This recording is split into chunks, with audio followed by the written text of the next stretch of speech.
Good morning students. Today going to 5th science. Last class la nama enna topic paathom you say? Yes, diseases. Diseases la first causes of diseases. First one metabolic factors, example diabetes. Next one genetic factors, example color blindness. Microorganisms, example bacterial diseases. Nutritional factors, example marasmus. Environmental factors, example cholera. Okay, next topic types of diseases. Idhula first one, yes, infectious diseases. Infectious disease means common cold. ஒருத்தருந்து நம்மளுக்கு இன்னொருத்தருக்கு spread ஆகிறது. Next hereditary diseases. Hereditary diseases means heart disease. Next one physiological disease. Last one deficiency diseases. Next, yes, food pyramid. The 5 nutrients பற்றி நம்ம இந்த food பிரமிடில் பார்த்தோம். அந்த 5 nutrients நம்ம எந்த குவான்டிட்டியில் நம்ம ஈட் பண்ணணும் அப்படிங்கிறத நம்ம லாஸ்ட் கிளாஸில் பார்த்தோம். Okay, next balanced diet. Next topic kitchen safety. நம்ம கிச்சனில் குக் பண்ணும்போது நம்ம எப்படி சேஃபாக இருக்கணும் அப்படிங்கிறத நம்ம லாஸ்ட் கிளாஸில் பார்த்தோம். Okay, next lesson unit 2 water. What is the basic needs of people for living in their life? நம்ம மக்களோட பேசிக் திங்ஸ் எது எது அப்படின்னு சொல்லுங்க பார்க்கலாம். பேசிக் நீட்ஸ் அப்படின்னு நம்ம எதை சொல்லணும்? ஃபுட், வாட்டர், ஷெல்டர், கிளாத்திங், ஏர். ஓகே, இதில் இப்போ நம்ம பார்க்க போகிறது water.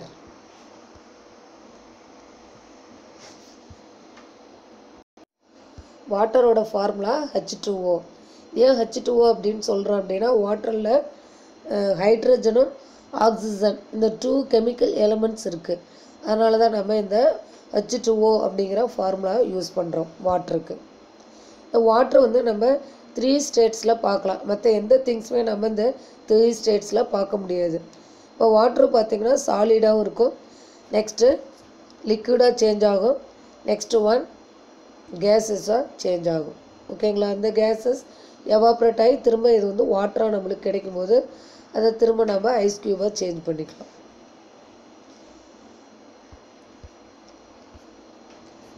Next listen to water. Learning objective. Know about the sources of water.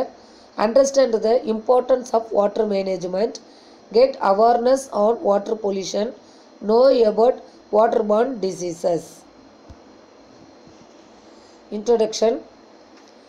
நீரின்று அமையாது உலகெனின் யார் யார்க்கும் வானின்று அமையாது ஒழுக்கு. இது வந்து திருக்குறள். இது யார் சொல்கிறாங்க அப்படின்னா திருவள்ளுவர். இவர் என்ன சொல்கிறார் அப்படின்னா எத்தகையோரு இருந்தாலும் நீர் இல்லாமல் இந்த உலக வாழ்க்கை வந்து நடைபெறாது, இப்படி மழை இல்லாமல் உலகில் ஒழுக்கமும் நிலைபெறாது அப்படிங்கிறது இவர் சொல்கிறாரு. Thirukkural says, if it be said that the duties of life cannot be discharged by any person without water, so without rain there cannot be the flowing of water. We can't survive without water. அதாவது எந்த ஒரு பர்சனும் வந்து water இல்லாமல் நம்மளால் வாழ முடியாது அப்படின்னு சொல்கிறாங்க. அப்போ இந்த வாட்டர் நம்மளுக்கு எங்கேருந்து கிடைக்கிது அப்படின்னா நம்மளுக்கு ரெயின் மழை பெய்யறது மூலம் தான் நம்மளுக்கு இந்த வாட்டர் கிடைக்கிது. Water was once available in the nature freely. இப்போ வாட்டர் பார்த்திங்கன்னா அப்போல்லாம் நேச்சரில் ஃப்ரீயாகவே நம்மளுக்கு கிடைச்சிது. ஆனால் now it is sold in the shop for money. இப்போ நாம் என்ன பண்ணுறோம் அப்படின்னா இந்த வாட்ரு வந்து நம்ம என்ன பண்ணுறோம் அப்படிங்கிறது கடைகளுக்கு தான் நம்ம ஷாப்பில் வாங்குகிற அளவுக்கு நம்ம நீர் பற்றாக்குறை வந்து ஏற்பட்டிருக்கு. Water has become scarce nowadays. இப்போ நவடேஸில் பார்த்திங்க அப்படின்னா இந்த வாட்டர் ரொம்ப ஸ்கார்சிட்டி, ஸ்கார்ஸ் மீன்ஸ் நீர் வாட்டர் பற்றாக்குறை அப்படின்னு சொல்கிறது. So we should preserve it for our basic needs and also for the needs of future generation.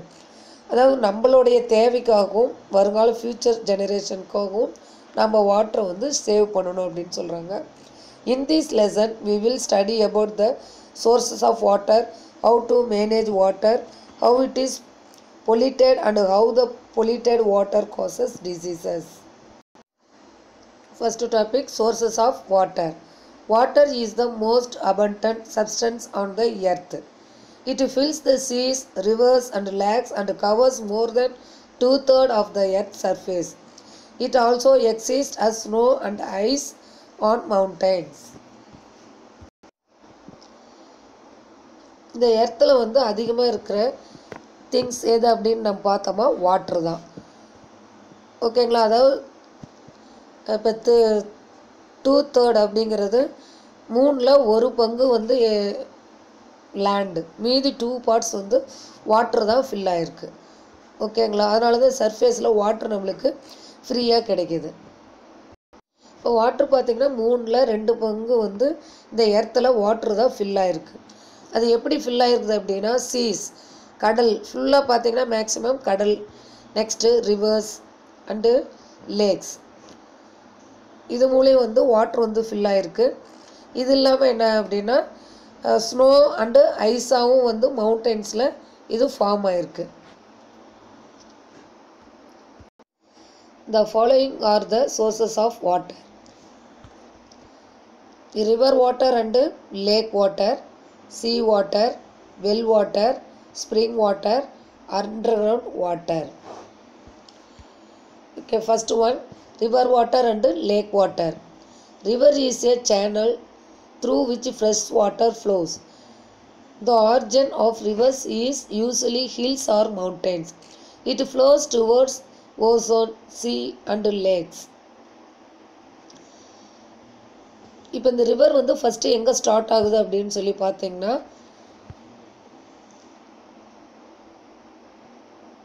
Hills, mountains இந்த மாதிரி பிளேஸில் தான் இந்த ரிவர் வந்து ஸ்டார்ட் ஆகிற பிளேஸ். இந்த மாதிரி ஸ்டார்ட் ஆகி இது என்ன பண்ணும் அப்படின்னா மூவ் ஆகி எல்லா பிளேஸ்க்கும் வந்து போகுது. இது கடைசியாக எங்கே போய் வந்து ரீச் ஆகுது அப்படின்னா ஓசோன் சி, கடல் பிரதேசத்தில் வந்து இது வந்து லாஸ்ட்டாக ஜாயின்ட் ஆயிடுது. Lake is an area filled with water.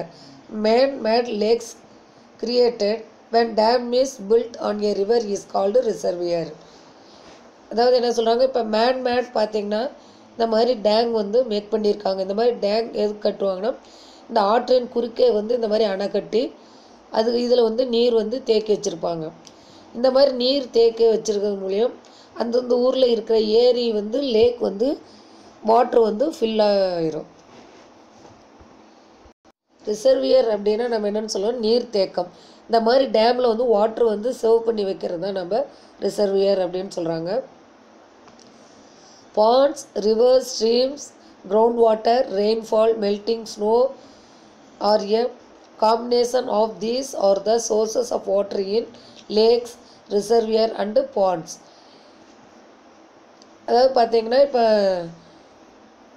Reverse ஆற்றிலிருந்து வர தண்ணி, ஸ்ட்ரீம் சிறிய ஓடை, கிரவுண்ட் வாட்டர் அண்டர் கிரவுண்ட்லேருந்து வர வாட்டர், ரெயின்ஃபால் மழையாக பெய்யுறது.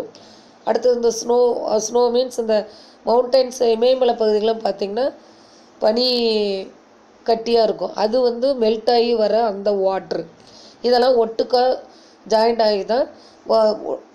ஆகி வரும்போது அந்த ஊரில் இருக்கிற அந்த லேக்ஸு இல்லைன்னா சிறிய நீர்த்தேக்கங்கள், பாண்ட்ஸ் இதெல்லாம் வந்து ஃபில் ஆயிரும். as less amount of salt is dissolved in it, it is suitable for drinking and irrigation.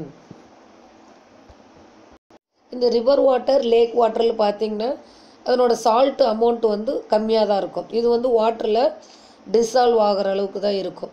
இந்த வாட்ரு வந்து நம்மளுக்கு ட்ரிங்கிங்க்கும் இரிகேஷனுக்கும் யூஸ் ஆகுது அப்படின்னு சொல்கிறாங்க. Next one, sea water. Sea water means கடல். இந்த கடல் தண்ணி பார்த்திங்கன்னா ரொம்ப சால்ட்டாக இருக்கும், இந்த சீ வாட்டர் நம்மளுக்கு ட்ரிங்கிங்க்கோ இரிகேஷனுக்கோ யூஸ் ஆகாது. Due to the presence of more amount of salt, sea water is called saline water. இப்போ சீ வாட்டரில் பார்த்தீங்கன்னா நிறைய சால்ட்டு தான் இருக்கும். இந்த வாட்டரை தான் நம்ம சால்ட் வாட்டருங்கிறனால சலைன் வாட்டர் அப்படின்னு சொல்கிறோம். It is not suitable for irrigation as well as drinking. அதாவது நாம் ரிவர் வாட்டர் லேக் வாட்டர் பார்த்தோம் அப்படின்னா ட்ரிங்கிங்க்கும் இரிகேஷனுக்கும் யூஸ் ஆகுதுன்னு பார்த்தோம். பட் இந்த சீ வாட்டர் வந்து இது டூக்கு வந்து யூஸ் ஆகாது அப்படின்னு சொல்கிறாங்க. Sea water has salinity of approximately 3.5% or 35 part per 1000. இப்போ இந்த சீ வாட்டர்லேருந்து தான் நம்ம யூஸ் பண்ணுற சால்ட் வந்து ப்ரிப்பேர் பண்ணுறாங்க. அப்போ இந்த சீ வாட்டரை எடுத்துகிட்டு வந்து இந்த லேண்ட் பகுதியில் என்ன பண்ணுவாங்க அப்படின்னா இந்த மாதிரி கரை மாதிரி கட்டி அதில் இந்த வாட்ரு சன்லைட் மூலம் எவாப்ரேட் ஆகி போகும்போது கீழே வந்து அந்த உப்பு வந்து அந்த லேண்டில் படியும். அதுக்கப்புறம் அதை எடுத்து தான் க்ளீன் பண்ணி நாம் சால்ட்டை யூஸ் பண்ணுறோம். இப்போ தெரியுதுங்களா, சால்ட் வந்து நம்மளுக்கு எங்கேருந்து கிடைக்குது அப்படின்னா சீ வாட்டர்லேருந்து தான் நம்மளுக்கு கிடைக்குது.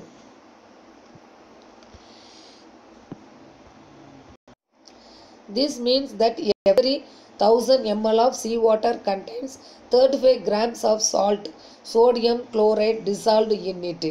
இப்போ 1000 ml அப்படிங்கிறது 1 லிட்டர். ஓகேங்களா, இந்த 1 லிட்டர் சீ வாட்டரில் பார்த்தீங்கன்னா 35 grams of salt sodium chloride வந்து இதில் டிசால்வ் ஆகிருக்கும். அதனால தான் இந்த வாட்டர் வந்து நம்மளுக்கு ட்ரிங்கிங்க்கோ இரிகேஷனுக்கோ அதர் யூசஸ்க்கு வந்து இந்த சீ வாட்டர் யூஸ் ஆகிறது இல்லை. Next one under ground water. Under ground water means எஸ் நம்மளுக்கு பூமிக்கு அடியில் கிடைக்கிற வாட்டர் தான் நம்ம அண்டர் கிரவுண்ட் வாட்டர் அப்படின்னு சொல்கிறோம். அந்த வாட்டர் நம்மளுக்கு எப்படி கிடைக்குது? During rainfall part of the rain water gets absorbed in the soil. It flows through various layer of the soil till it reaches hard rock where it is gets accumulated to form reservoir. இப்போ வந்து rainy time பார்த்திங்கன்னா நம்மளுக்கு நிறைய மழை வரும். அந்த மழையை என்ன பண்ணோம் அப்படின்னு சொல்லிட்டுனா சாயில் மேலே இந்த மாதிரி வாட்ரு வந்து இருக்கும். அந்த வாட்டரை என்ன பண்ணோம் இந்த சாயில் அப்சர்வ் பண்ணி கீழே வந்து என்ன பண்ணோம் அப்படின்னா இந்த ராக்ஸ்க்கு மேலே இந்த வாட்ரு வந்து அங்கே வந்து தேங்கி இருக்கும்.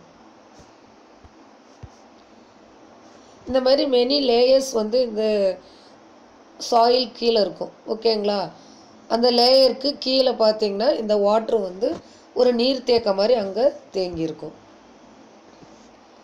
This reservoir of water is the under ground water. இதை தான் நம்ம அண்டர் கிரவுண்ட் வாட்டர்னு சொல்கிறோம். This water may contain soluble salt of calcium and magnesium. இதில் பார்த்தீங்களா கால்சியம் அண்டு மெக்னீஷியம் அப்படிங்கிற சால்ட் இருக்கும். இதுவும் வந்து சாலிபிள் டிசால்வ் வாட்டரில் கரைஞ்சிருக்கும்.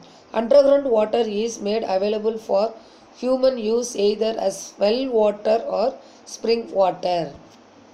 இந்த அண்டர் கிரவுண்ட் வாட்டர் நம்மளுக்கு எப்படி நம்ம யூஸ் பண்ணிக்கிறோம் அப்படின்னா வெல் கிணறு மூலியம் நம்ம இந்த வாட்டரை நம்ம யூஸ் பண்ணிக்கிறோம். ஓகேங்களா, next well water. When the earth surface is dug deep, water reservoir are found above the rocks. The depth of a well varies from place to place. Well water contains soluble impurities depending upon the nature of soil.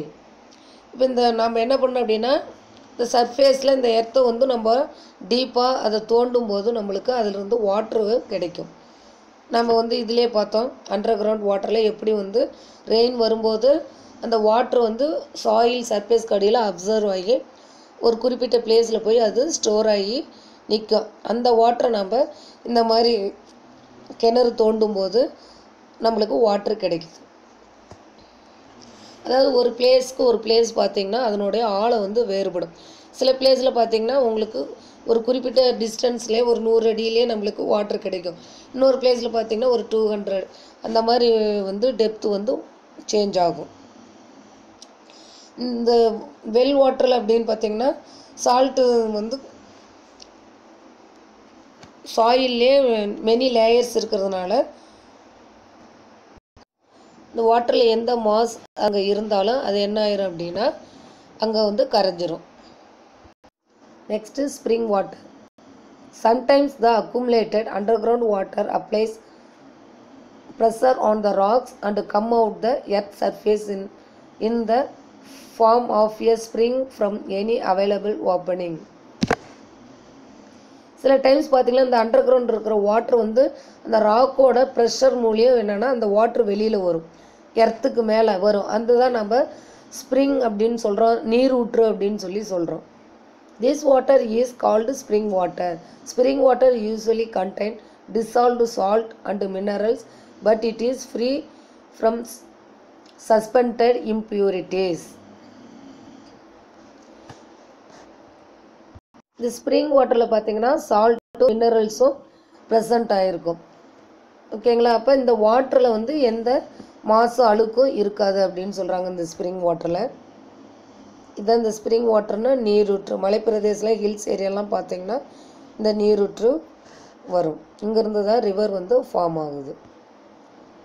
Next, do you know underground water is free from suspended impurities because it is filtered by nature as it passes through several layers of the soil.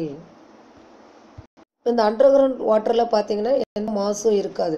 இப்போ river வாட்டர்லாம் பார்த்தீங்கன்னா எல்லா பிளேஸ்லேருந்து அது flow ஆகி வரும்போது அதில் பார்த்தீங்கன்னா நிறைய mass அதில் இருக்கும். ஆனால் இந்த அண்டர் கிரவுண்ட் வாட்டரில் இருக்காது. எதனால் அப்படின்னா அங்கே மெனி லேயர்ஸான சாயிலை வந்து அது கிராஸ் பண்ணி அது மேலே வரும்போது அந்த வாட்ரு வந்து பியூராக தான் நம்மளுக்கு கிடைக்கும்.